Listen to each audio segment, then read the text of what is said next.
Baca lagi. Kawan-kawan baca dimanapun Anda berada. Siapkan posisi nyaman, fokuskan pendengaran, mari baca teks dan suara.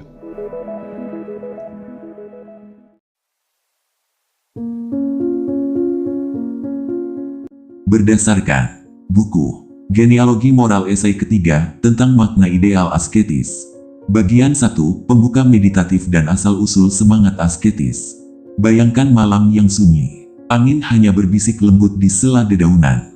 Di kejauhan, dunia masih berputar dengan segala hiruk-pikuknya. Namun di dalam diri, ada satu suara yang tak pernah benar-benar diam. Suara yang bertanya, untuk apa semua penderitaan ini? Nietzsche memulai esai ketiganya dari pertanyaan itu, pertanyaan yang mungkin sudah berkali-kali kita tanyakan dalam hidup. Apa makna dari penderitaan manusia? Mengapa kita menanggung rasa sakit, kelelahan, dan kehampaan, dan mengapa, entah bagaimana, kita justru merasa bangga ketika mampu menanggungnya? Di titik inilah Nietzsche memperkenalkan apa yang ia sebut semangat asketis, yaitu dorongan dalam diri manusia untuk memberi makna pada penderitaan, untuk membuat derita terasa suci, bahkan diperlukan. Baginya, inilah akar dari banyak sistem moral, terutama moralitas keagamaan dan spiritualitas barat. Ia berkata, manusia tak tahan menghadapi penderitaan yang tak bermakna. Bukan rasa sakit itu sendiri yang menghancurkan manusia, melainkan ketika rasa sakit itu tak punya arti. Dan agar hidup terasa bermakna, manusia menciptakan tafsir bahwa menderita demi sesuatu yang suci adalah mulia, bahwa rasa sakit adalah jalan menuju keselamatan. Lihatlah sekeliling, kawan.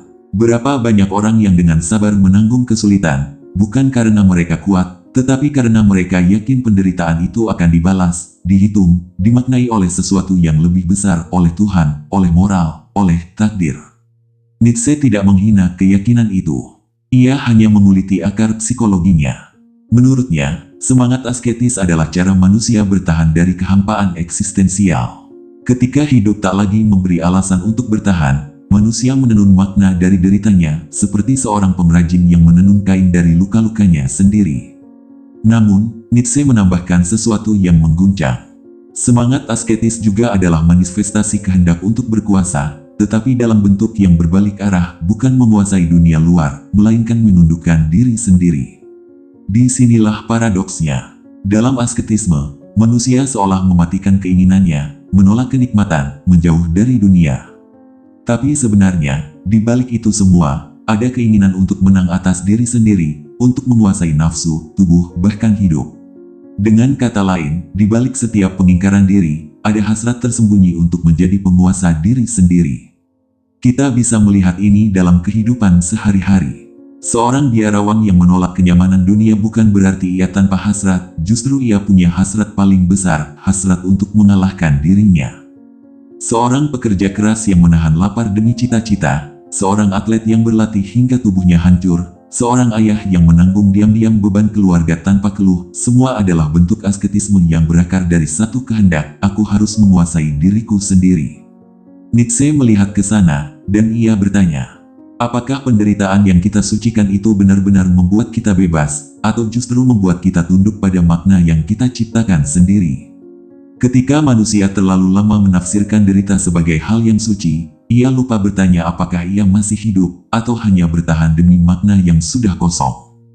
Ia menjadi seperti lilin yang terus menyala, bukan untuk menerangi, tapi hanya karena terbiasa terbakar. Nietzsche memandang bahwa asketisme, pada mulanya, adalah bentuk penegasan hidup. Tetapi perlahan, semangat itu berubah menjadi penyangkalan terhadap hidup. Manusia berhenti mencintai dunia yang nyata, dan mulai mengagungkan dunia yang hanya ada dalam pikirannya. Inilah awal dari tragedi panjang peradaban barat, di mana nilai-nilai kehidupan digantikan oleh nilai-nilai penyangkalan. Tubuh dianggap kotor, keinginan dianggap dosa, dunia dianggap sementara, dan penderitaan dijadikan bukti cinta kepada Tuhan. Kawan, mungkin kita pun pernah berada di titik itu. Ketika rasa sakit datang, kita tak lagi menolaknya, tapi malah mencari makna di dalamnya, seolah rasa sakit itu sendiri adalah jalan menuju kemuliaan. Namun, di balik kebiasaan itu, Nietzsche bertanya lirih, apakah manusia benar-benar mencari kebenaran, atau hanya mencari cara agar deritanya terasa berharga? Dalam pertanyaan itu, kita melihat sisi paling manusiawi dari pemikiran Nietzsche. Ia bukan hanya mengkritik moralitas, ia sedang membedah luka batin manusia yang begitu dalam, luka yang disembunyikan di balik doa, disiplin, dan kebajikan. Bagian 2, manusia dan diri yang terpecah. Di balik sunyi semangat asketis, ada satu tragedi besar yang Nietzsche lihat dalam sejarah manusia. Yakni bagaimana manusia mulai memandang dirinya sendiri sebagai musuh yang harus diperangi. Ketika semangat asketis masuk terlalu dalam ke dalam moralitas dan agama, manusia belajar untuk tidak lagi percaya pada dirinya. Ia mulai mencurigai tubuhnya, mencurigai keinginannya, mencurigai bahkan kebahagiaannya sendiri. Tubuh bukan lagi rumah, ia menjadi penjara. Dan jiwa bukan lagi kekasih, ia menjadi penjaga yang keras. Nietzsche menyebut ini sebagai pembelahan diri, di mana manusia terbelah antara dua kekuatan yang saling berlawanan. Satu yang ingin hidup, menikmati, merasakan, mencipta. Dan satu lagi yang ingin menolak, menahan, menghapus, bahkan menghukum kehidupan itu sendiri. Ketika manusia menganggap bahwa penderitaan adalah suci, ia mulai menganggap bahwa kesenangan adalah dosa. Dan dari sinilah lahir rasa bersalah, perasaan paling halus sekaligus paling mematikan dalam sejarah batin manusia. Bayangkan seseorang yang sejak kecil diajarkan bahwa dirinya adalah tempat dosa, bahwa keinginannya adalah racun, dan bahwa hanya dengan menolak dirinya sendiri, ia bisa diterima oleh sesuatu yang disebut kebenaran atau kesucian. Apa yang terjadi? Ia akan terus-menerus menilai dirinya sendiri, menyiksa batinnya dengan penyesalan yang tanpa akhir. Ia akan menatap ke dalam cermin dan melihat musuh, bukan sahabat. Nietzsche melihat dalam asketisme, ada kekuatan psikis yang luar biasa. Keinginan manusia untuk mengubah rasa tidak berdaya menjadi sesuatu yang bermakna. Tapi ia juga melihat bagaimana kekuatan itu, bila dibiarkan tanpa kesadaran, dapat berubah menjadi penyakit-penyakit batin yang membuat manusia kehilangan cintanya pada hidup. Dalam bahasa Nietzsche, semangat asketis adalah penyakit kehendak. Manusia tidak lagi tahu apa yang ia mau. Ia hanya tahu apa yang tidak boleh ia mau. Ia hidup dengan sistem larangan, bukan dengan gairah penciptaan. Dan di titik ini, manusia modern pun, bahkan yang mengaku sudah bebas dari agama, masih membawa sisa-sisa asketisme itu dalam dirinya. Ia mungkin tak lagi percaya pada surga, tapi ia tetap hidup dalam ketakutan akan kegagalan moral atau kesalahan hidup. Ia terus menuntut kesempurnaan dari dirinya, terus merasa bersalah bila tak cukup produktif, tak cukup baik, tak cukup berharga. Itu juga asketisme, versi sekular dari semangat lama yang sama. Ia hanya mengganti Tuhan dengan target, mengganti dosa dengan rasa gagal, dan mengganti surga dengan pengakuan sosial. Nietzsche melihat pola ini dan tertawa getir. Ia tahu bahwa manusia modern bukan benar-benar bebas, ia hanya mengganti rantai lama dengan rantai baru yang lebih halus, lebih tak terlihat. Namun, di balik semua itu, Nietzsche tidak pesimis. Ia percaya bahwa bahkan dalam semangat asketis yang paling gelap, ada potensi besar untuk melahirkan sesuatu yang indah. Jiwa yang sadar akan kekuatannya sendiri. Ketika manusia akhirnya berani menatap dirinya tanpa rasa bersalah, ketika ia bisa memeluk tubuhnya tanpa malu, dan mencintai kehendaknya tanpa takut, di sanalah semangat asketis bisa berubah arah dari penolakan menjadi penguasaan, dari penderitaan menjadi penciptaan. Nietzsche ingin manusia berhenti menjadi pendosa yang menyesal, dan mulai menjadi pencipta yang sadar. Ia ingin manusia menyadari bahwa penderitaan bukan alat untuk menebus dosa, melainkan bahan bakar bagi penciptaan makna baru. Kawan, dalam perjalanan hidup, kita semua pernah merasa bersalah atas hal-hal yang sebenarnya adalah bagian alami dari diri kita. Kita pernah merasa malu karena marah, karena lemah, karena menginginkan sesuatu. Namun, bukankah justru di sanalah letak kemanusiaan kita? Di tengah pergulatan antara apa yang ideal dan apa yang nyata, di sanalah api kehidupan berdenyut. Nietzsche tidak ingin kita menolak moral, ia hanya ingin kita sadar dari trans moralitas. Ia ingin kita hidup dengan mata terbuka, bukan dengan kepala tertunduk. Ia ingin kita berani berkata, ya, pada kehidupan, bahkan pada penderitaannya. Dan mungkin, disinilah pelajaran terdalam dari bagian ini. Bahwa untuk benar-benar bebas, manusia harus berdamai dengan sisi gelap dirinya, karena hanya dengan itu ia bisa mencintai hidup dengan utuh. Bagian 3, para imam dan kejeniusan penderitaan. Setelah manusia terbelah antara tubuh dan jiwa, muncullah sosok baru dalam panggung sejarah batin, sang imam, seorang pengatur penderitaan, penafsir luka, dan penguasa atas rasa bersalah manusia. Nietzsche melihat para imam bukan hanya dalam arti agama, tetapi dalam semua bentuk pemimpin moral, rohani, bahkan intelektual, sebagai mereka yang menemukan cara paling cerdik untuk mengelola rasa sakit manusia. Rasa sakit, bagi sang imam, bukan musuh. Ia adalah sumber kekuasaan, karena manusia yang menderita membutuhkan makna. Dan siapa yang menawarkan makna, dialah yang memegang kendali. Makna sebagai obat luka. Bayangkan seseorang yang hidup dalam penderitaan tanpa alasan. Sakitnya tak tertahankan, tapi ia tak tahu untuk apa. Dalam kebingungan itu, datanglah imam dan berkata, "Kau menderita karena dosa." Dan tiba-tiba, rasa sakit itu punya arah. Ia bukan lagi kekacauan, tapi penebusan. Bukan lagi beban, tapi jalan menuju keselamatan. Nietzsche melihat inilah momen paling halus dari sejarah manusia. Penderitaan diubah menjadi makna. Dan dari makna itu lahir ketundukan. Manusia rela menanggung derita apapun, asal ia tahu bahwa itu berarti sesuatu. Bahwa ada tangan ilahi di baliknya, bahwa ada tujuan yang besar dan luhur. Namun, kata Nietzsche, disinilah jebakannya. Karena ketika semua penderitaan dijelaskan sebagai akibat dosa, maka semua manusia menjadi bersalah. Dan hanya imamlah yang memegang kuncinya. Psikologi rasa bersalah. Rasa bersalah adalah ciptaan paling brilian dari semangat asketis. Ia tak butuh cambuk atau penjara, karena penjaranya ada di dalam hati manusia itu sendiri. Rasa bersalah membuat manusia terus menunduk, terus mengawasi pikirannya, terus menghukum dirinya tanpa ada akhir. Nietzsche menyebutnya penyakit moral, penyakit yang membuat manusia tak lagi berani mencintai hidup, karena ia selalu merasa tak pantas, tak suci, tak benar. Dalam dunia modern, penyakit ini berganti bentuk. Kita mungkin tak lagi bicara tentang dosa, tapi kita bicara tentang rasa gagal, rasa tidak cukup, rasa tak sebaik yang lain. Kita menyebutnya self-improvement, tapi sebenarnya seringkali itu hanya bentuk baru dari rasa bersalah.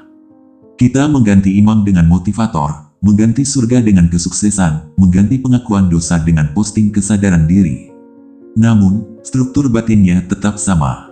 Kita masih hidup untuk menebus sesuatu yang kita anggap salah dalam diri kita. Kejeniusan para imam. Nietzsche tidak membenci imam, ia justru mengagumi kecerdikan mereka. Ia menyebut mereka dokter jiwa pertama dalam sejarah.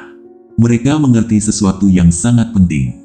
Bahwa penderitaan tanpa makna bisa membunuh, tapi penderitaan dengan makna bisa membuat manusia bertahan bahkan dalam neraka.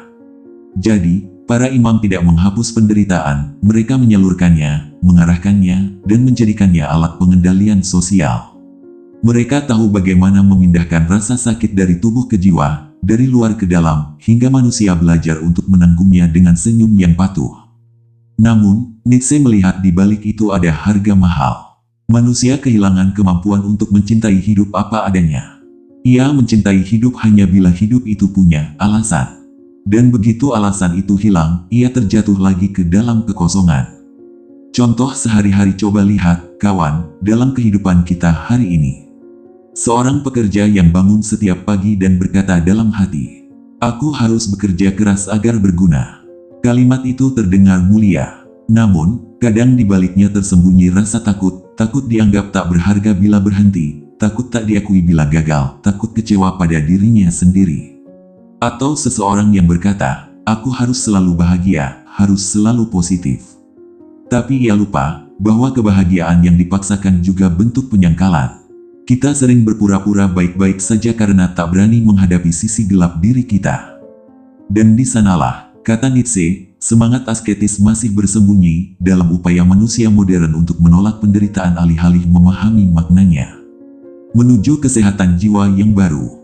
Nietzsche tidak ingin manusia membuang makna, ia hanya ingin manusia menciptakan makna baru, makna yang tidak lahir dari rasa bersalah, tapi dari keberanian untuk berkata "ya" pada seluruh kehidupan. Hidup yang penuh luka, penuh kesalahan, penuh tawa, penuh tangis, itulah kehidupan yang sejati. Dan hanya mereka yang bisa memeluk semua itu yang benar-benar bebas dari pengaruh imam. Nietzsche ingin kita menjadi seniman atas penderitaan kita sendiri. Ia ingin kita mengubah rasa sakit menjadi karya, mengubah luka menjadi pengetahuan, dan mengubah kehilangan menjadi cinta pada kehidupan yang utuh. Disinilah kawan, Nietzsche berbicara bukan lagi sebagai filsuf, tetapi sebagai penyembuh jiwa yang lebih dalam dari siapapun pada zamannya. Ia melihat bahwa manusia baru hanya akan lahir jika kita berhenti menafsirkan hidup sebagai hukuman, dan mulai menafsirkan hidup sebagai tarian.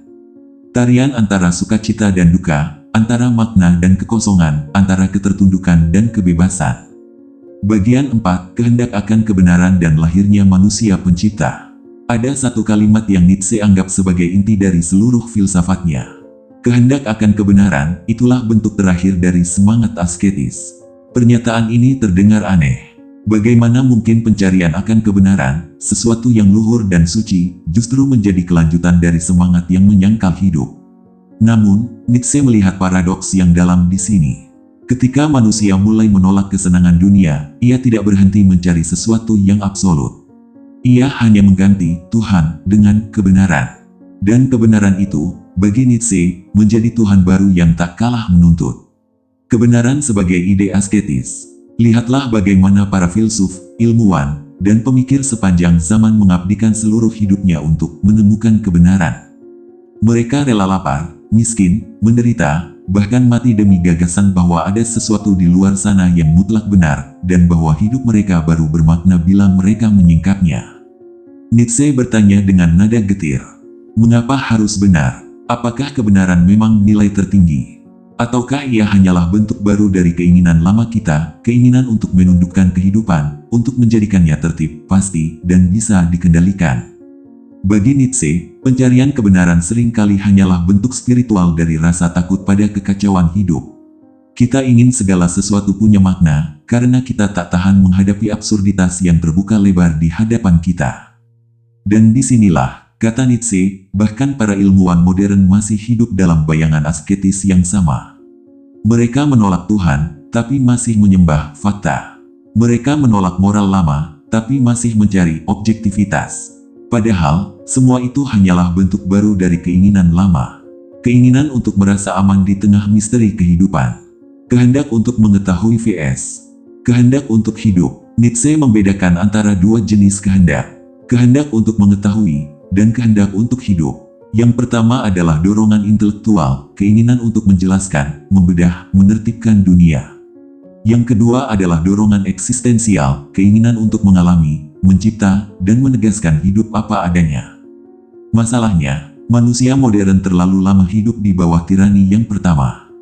Ia ingin semua dijelaskan, semua pasti, semua benar. Ia lupa bahwa sebagian besar dari kehidupan justru tak bisa dijelaskan. Bahwa cinta, kehilangan, harapan, bahkan penderitaan, tak bisa sepenuhnya diukur dengan rumus atau logika. Ketika manusia terlalu lama hidup dalam kehendak akan kebenaran, ia kehilangan kemampuan untuk menari dengan kehidupan. Ia menjadi pengamat, bukan pelaku. Ia menjadi penilai, bukan pencipta. Dan disinilah Nietzsche mengajak kita untuk melampaui itu, bukan menolak kebenaran, tapi menempatkannya di bawah kehidupan, bukan di atasnya. Manusia pencipta, Ubermensch. Nietzsche kemudian berbicara tentang figur yang menjadi simbol dari manusia baru. Der Ubermensch, atau manusia unggul, yang bukan berarti manusia yang lebih kuat secara fisik, tetapi manusia yang berani menciptakan nilai-nilai baru. Ia bukan lagi budak dari moral lama, bukan pula korban dari rasa bersalah, dan bukan pecandu dari pencarian kebenaran mutlak. Manusia pencipta adalah ia yang berkata, hidup ini tidak punya makna, maka aku akan menciptakan maknanya. Ia tidak lagi menunggu wahyu, tidak lagi mencari alasan, tidak lagi mengemis arti dari langit. Ia menjadi penyair bagi kehidupannya sendiri. Ia menulis, menggubah, dan menari di tengah absurditas. Nietzsche berkata, kita harus memiliki kekacauan dalam diri, agar dapat melahirkan bintang yang menari. Artinya, hanya mereka yang berani menghadapi kekacauan batin tanpa lari darinya, yang bisa melahirkan sesuatu yang indah dari dalam dirinya.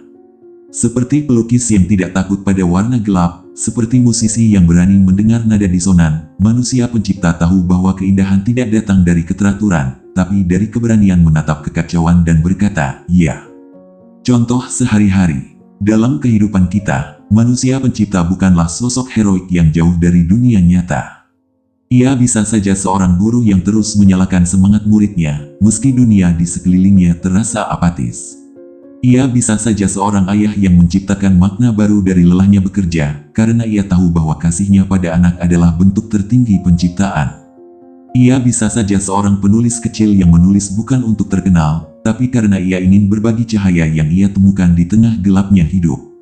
Mereka semua adalah manusia pencipta, orang-orang yang berhenti menunggu makna dari luar, dan mulai menenunnya sendiri dari pengalaman mereka sehari-hari. Cinta pada takdir, amor fati. Di puncak ajarannya, Nietzsche memperkenalkan satu konsep yang paling lembut dari semuanya. Amor fati, cinta pada takdir. Bukan pasrah, bukan menyerah, tapi menerima hidup dengan seluruh keberadaannya. Yang indah maupun yang buruk, yang membahagiakan maupun yang menghancurkan. Nietzsche berkata, aku ingin belajar melihat segala sesuatu sebagaimana adanya, dan berkata, demikianlah aku menginginkannya. Inilah bentuk tertinggi dari kebebasan. Ketika manusia tak lagi bertanya, mengapa aku harus hidup seperti ini, melainkan berkata, aku memilih untuk mencintai hidup ini, apapun bentuknya. Cinta pada takdir bukan soal suka atau tidak suka, melainkan keberanian untuk tidak melarikan diri dari realitas. Dan di titik inilah semangat asketis benar-benar berakhir. Karena di sini manusia tidak lagi menolak kehidupan, melainkan menegaskan kehidupan, bahkan ketika hidup itu pahit, gelap, dan tak bisa dipahami. Penutup menjadi seniman atas kehidupan. Kawan, seluruh perjalanan panjang genealogi moral ini adalah kisah tentang bagaimana manusia berevolusi dari penderitaan menuju kesadaran. Dari budak moral menuju pencipta nilai. Dari rasa bersalah menuju rasa cinta pada kehidupan. Nietzsche tidak ingin kita menjadi manusia yang tanpa moral, tapi manusia yang sadar dari moral. Ia tidak ingin kita menolak kebenaran, tapi mencintai hidup lebih daripada kebenaran itu sendiri. Dan mungkin, inilah pesan yang paling manusiawi dari semua ajarannya. Bahwa penderitaan, rasa salah, dan kehilangan, semuanya hanyalah bahan mentah bagi sebuah karya agung, yakni kehidupan yang kita jalani dengan penuh keberanian. Jadi, jika suatu hari nanti engkau merasa lelah, jika dunia tampak tak memberi makna, ingatlah. Bukan tugas dunia untuk memberimu arti. Tugasmulah untuk menciptakannya. Dan di saat itulah, kau sedang menjalankan kehendak tertinggi dari manusia. Bukan untuk bertobat, bukan untuk tunduk, melainkan untuk mencipta. Penutup reflektif. Dalam hening malam, mungkin engkau bisa mendengar gema halus dari kata-kata Nietzsche. Bahwa kehidupan ini tak perlu dijelaskan, ia hanya perlu dijalani, dengan seluruh luka, seluruh tawa, dan seluruh cinta yang bisa kita berikan padanya.